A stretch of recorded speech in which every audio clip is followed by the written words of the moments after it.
হে বীর, সাহস অবলম্বন করো, সদর্পে বলো আমি ভারতবাসী, ভারতবাসী আমার ভাই। এই বাণী মৃতপ্রায় জাতিকে যিনি শুনিয়েছেন তিনি ভারত আত্মার মূর্ত প্রতীক বীর সন্ন্যাসী স্বামী বিবেকানন্দ। প্রেমের ঠাকুর শ্রী রামকৃষ্ণের প্রিয়তম শিষ্য স্বামী বিবেকানন্দ ভারতের গৌরব সূর্য, যার আলোক ছটায় সমগ্র ভারত তথা পৃথিবী আলোকিত। বন্ধুরা, আজ পালিত হচ্ছে বিশ্ব যুব দিবস। স্বামী বিবেকানন্দের 161তম জন্মবার্ষিকী।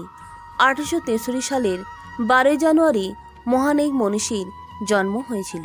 এদিনে আমরা তাকে জানাই সশ্রদ্ধ প্রণাম। তার প্রতি শ্রদ্ধা জানাতে দেশ জুড়ে তার জন্মদিন পালনে নেওয়া হয়েছে নানা কর্মসূচি। তিনি মানুষের কল্যাণে তার নিজের জীবনকে উৎসর্গ করে গেছেন। তাই তো তিনি সংসার ধর্মকে প্রাধান্য না দিয়ে সন্ন্যাস ধর্ম গ্রহণ করে সমগ্র বিশ্ব পরিক্রমা করার সিদ্ধান্ত নিয়েছিলেন এবং সমস্ত জায়গায় তার বক্তৃতার মাধ্যমে অমৃতবাণী প্রচার করার চেষ্টা করেছেন। আর সেই কারণে আজও জগৎবাসী তাকে এক নামে স্বামী বিবেকানন্দ নামেই চেনে। তাই বন্ধুরা, আজকের ভিডিওতে স্বামী বিবেকানন্দের জন্মদিন তথা যুব দিবস উপলক্ষে ওনার জীবনী কথা ব্যক্ত করব। আপনার প্রত্যেকের সঙ্গে থাকুন এবং শ্রবণ করুন। সবার প্রথমে জেনে নেব আজকের দিনটি অর্থাৎ 12 জানুয়ারি কেন জাতীয় যুব দিবস হিসেবে পালিত হয়। 12 জানুয়ারি ভারতীয় যুব দিবস উদযাপনের একটি বিশেষ কারণ রয়েছে। এই দিনে স্বামী বিবেকানন্দের জন্ম। স্বামী বিবেকানন্দের জন্মবার্ষিকীতে দেশের যুবকদের নামে উৎসর্গ করে প্রতি বছর জাতীয় যুব দিবস হিসেবে পালিত হতে থাকে। আমাদের তরুণ প্রজন্ম যে কোনো দেশের উন্নয়নের মেরুদণ্ড, অর্থাৎ মেরুদণ্ড ক্ষতিগ্রস্ত হলে শরীরের বিকাশ সম্ভব হয় না। একইভাবে দেশের উন্নয়নের জন্য প্রয়োজন উন্নয়নের মেরুদণ্ড, অর্থাৎ তরুণদের সুস্থ থাকার মানসিকতা, এবং তা আরও বেশি।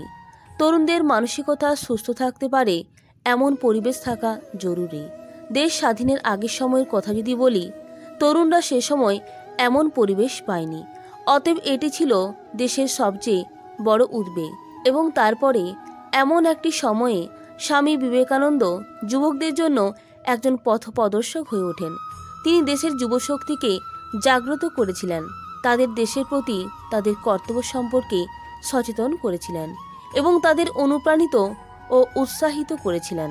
বন্ধুরা, এবার শুরু করছি স্বামী বিবেকানন্দের জীবনী কথা। স্বামী বিবেকানন্দ সর্বত্যাগী সন্ন্যাসী, কেবল এটুকুই তার পরিচয় নয়। স্বামী বিবেকানন্দ ছিলেন জাতির সর্বাঙ্গীন মুক্তির সাধক। ঈশ্বর প্রেম ছিল স্বামী বিবেকানন্দের কাছে মানবপ্রেম ও স্বদেশ প্রেমের নামান্তর। এক কথায় মানুষই ছিল তার আরাধ্য দেবতা, আর এই মানুষের কল্যাণই ছিল স্বামী বিবেকানন্দের জীবনের ব্রত।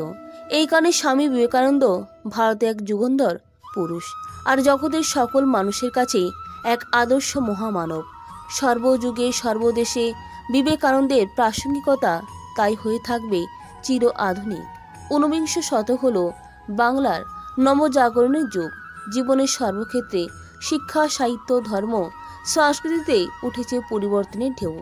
পাশ্চাত্য শিক্ষার আলোকে আলোকপ্রাপ্ত সম্ভ্রান্ত ব্যক্তিরাই সমাজে ঘটিয়ে চলেছেন আধুনিকতার আলোক সম্পাত। এমন এক যুগ সন্ধিক্ষণে বিবেকানন্দের আবির্ভাব। সর্বত্যাগী সন্ন্যাসী যুগনায়ক স্বামী বিবেকানন্দের সংক্ষিপ্ত জীবনী কথা। স্বামী বিবেকানন্দ একজন হিন্দু সন্ন্যাসী, দার্শনিক, লেখক, সঙ্গীতজ্ঞ এবং 19বিংশ শতাব্দীর ভারতীয় অতীন্দ্রিয়বাদী রামকৃষ্ণ পরমহংসের প্রধান শিষ্য। স্বামী বিবেকানন্দের পূর্বাশ্রমের নাম ছিল নরেন্দ্রনাথ দত্ত। স্বামী বিবেকানন্দ মার্কিন যুক্তরাষ্ট্র ও ইউরোপে হিন্দু ধর্ম তথা ভারতীয় বেদান্ত ও যোগ দর্শনের প্রচারে প্রধান ভূমিকা গ্রহণ করেছিলেন। 1863 খ্রিস্টাব্দের 12 জানুয়ারি উত্তর কলকাতার শিমুলিয়া পল্লীতে বীরেশ্বর স্বামী বিবেকানন্দের জন্ম হয়। স্বামী বিবেকানন্দের পিতার নাম বিশ্বনাথ দত্ত। তিনি হাইকোর্টের বিখ্যাত আইনজীবী ছিলেন। বিবেকানন্দের মায়ের নাম ভুবনেশ্বরী দেবী এবং মাতৃদত্ত নাম ছিল বীরেশ্বর। ডাকনাম ছিল বিলি। পোশাকি নাম নরেন্দ্রনাথ। শৈশবে নরেন্দ্রনাথ অত্যন্ত সাহসী ছিলেন। কৌতূহল ও আগ্রহ তার সবসময় ছিল বেশি। মেট্রোপলিটন স্কুল হতে নরেন্দ্রনাথ প্রথম বিভাগে প্রবেশিকা পাস করে প্রেসিডেন্সি কলেজে ভর্তি হন। সেখান থেকে এলেন স্কটিশ চার্চ কলেজে। এখান হতে এফএ পাস করে দর্শনশাস্ত্র নিয়ে বিএতে ভর্তি হন। এই কলেজ হতে দর্শনশাস্ত্র নিয়ে তিনি স্নাতক হন। কলেজে পড়বার সময় পাশ্চাত্য দর্শনের সংস্পর্শে এসে নরেন্দ্রনাথ ঈশ্বরের অস্তিত্ব সম্পর্কে সন্দেহবাহী হয়ে ওঠেন। ব্রাহ্ম ধর্মের প্রভাব ও সংস্পর্শ তাকে উদ্বেলিত করে। এমন সময় প্রতিবেশী সুরেন্দ্রনাথ মিত্রের বাড়িতে পরম পুরুষ শ্রী রামকৃষ্ণের সাথে স্বামী বিবেকানন্দের যোগাযোগ হয়। নরেন্দ্রনাথ তাকে দেখে অভিভূত হন। 1886-তে রামকৃষ্ণের মহাপ্রয়াণের পরে বরানগরে যে রামকৃষ্ণ মঠ স্থাপিত হয়, নরেন্দ্রনাথ সেই মঠের সন্ন্যাসী সঙ্গের প্রথম পরিচালক হন। এই দায়িত্ব গ্রহণের পূর্বেই নরেন্দ্রনাথ ও তার সহকর্মীরা সন্ন্যাস ধর্ম গ্রহণ করেছিলেন। তখন থেকে তার নাম হল বিবেকানন্দ। তিনি ভারত ভ্রমণে বের হলেন। পরিক্রমা করলেন হিমালয় হতে কন্যাকুমারিকা। সুপ্ত ভারত উঠল জেগে। নবজীবনের জাগরণ মন্ত্রের প্রভাবে নবজাগরণের সৃষ্টি হল। 1893-তে আমেরিকার চিকাগোতে অনুষ্ঠিত বিশ্ব মহাধর্ম সম্মেলনে অনাহুত বিবেকানন্দ গেলেন ভারতের বেদান্ত ধর্ম প্রচারের উদ্দেশ্যে। সহৃদয় জনৈক আমেরিকাবাসীর সহায়তায় মাত্র 5 মিনিট বক্তৃতা দেবার স্বামী বিবেকানন্দ সুযোগ পান। বিবেকানন্দের পরিধানে গৈরিক বস্ত্র ও গৈরিক পাগড়ি। বিবেকানন্দ সম্বোধন করলেন প্রত্যেকে আমেরিকাবাসী ভাই বোন বলে। উদ্বেলিত করতালি ধ্বনিতে অভিনন্দিত হলেন প্রাচ্যের এই সন্ন্যাসী। ভাবিকালের মহামিলনের মন্ত্র ও বলিষ্ঠ প্রত্যয় নিয়ে বিবেকানন্দ ঘোষণা করলেন ভারতের শ্রেষ্ঠত্ব।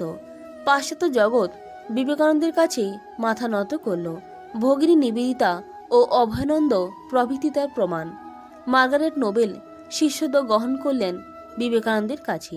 তিনি পরিচিত হলেন ভগিনী নিবেদিতা নামে। 1897 খ্রিস্টাব্দে বিবেকানন্দ স্বদেশে ফেরেন। লাভ করেন বিরচিত সংবর্ধনা। দেশ সেবার কাজে তিনি যুবকদের উদ্দেশ্যে উদাত্ত কণ্ঠে আহ্বান জানিয়েছিলেন, ওঠো, জাগো, লক্ষ্যে পৌঁছাবার আগে থেমো না। বিবেকানন্দ ক্লান্তিহীন কর্মী ছিলেন। 1897-তে মানব সেবার অন্যতম প্রতিষ্ঠান রামকৃষ্ণ মিশন প্রতিষ্ঠা করলেন বিবেকানন্দ। 1899-তে গঙ্গার পশ্চিম তীরে প্রতিষ্ঠিত হল পীঠস্থান বেলুড় মঠ। এরপর শ্রী রামকৃষ্ণের শিক্ষা ও বেদান্ত প্রচারের উদ্দেশ্যে বিবেকানন্দ বাংলায় উদ্বোধন এবং ইংরাজিতে প্রবুদ্ধ ভারত নামে 2টি মাসিক পত্রিকা প্রকাশ করেন। বিবেকানন্দ দ্বিতীয়বার আমেরিকা যান 1899 খ্রিস্টাব্দে। আবার 1900 খ্রিস্টাব্দে প্যারিসে অনুষ্ঠিত বিশ্বধর্ম মহাসম্মেলনে যোগদান করে তিনি বিশ্ববাসীকে বৈপ্লবিক চিন্তাভাবনায় মুগ্ধ করেন। তিনি ভগ্ন স্বাস্থ্য নিয়ে দেশে ফেরেন। 1902 খ্রিস্টাব্দের 4 জুলাই রাত 9:50 ধ্যানের মধ্যেই বিবেকানন্দ মহাসমাধিতে লীন হন। বিবেকানন্দ গৈরিক বসনধারী সন্ন্যাসী হলেও তিনি বাস্তবধর্মী প্রেমিক পুরুষ ছিলেন। স্বামী বিবেকানন্দ নিজেকে সমাজতন্ত্রবাদী বলে দীপ্ত কণ্ঠে ঘোষণা করতেন। সাহিত্যেও তার অসাধারণ দখল ছিল। মাতৃভাষাকে শিক্ষার মাধ্যম হিসেবে ব্যবহার করাকে বিবেকানন্দ অতি গুরুত্ব দিতেন। পরিব্রাজক, ভাববার কথা, প্রাচ্য ও পাশ্চাত্য, বর্তমান ভারত প্রভৃতি রচনার মাধ্যমে তিনি উজ্জ্বল দেশপ্রেমের সাক্ষ্য রেখে গেছেন।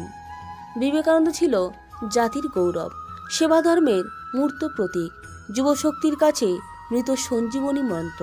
তাই বিবেকানন্দ ভারত আত্মার জ্যোতির্ময় বিগ্রহ, ছিলেন নবযুগের প্রাণপুরুষ। তাই মানব সেবার জন্য তিনি ভারতবাসীর কাছে অমর হয়ে থাকবেন। বন্ধুরা, এই ছিল স্বামী বিবেকানন্দের জীবনী কথা। ভিডিওটি যদি ভালো লাগে তার লাইক, কমেন্ট, শেয়ার করবেন এবং চ্যানেলে নতুন হলে সাবস্ক্রাইব করে পাশে থাকবেন। প্রত্যেকে ভালো থাকবেন, সুস্থ থাকবেন। নমস্কার, ধন্যবাদ।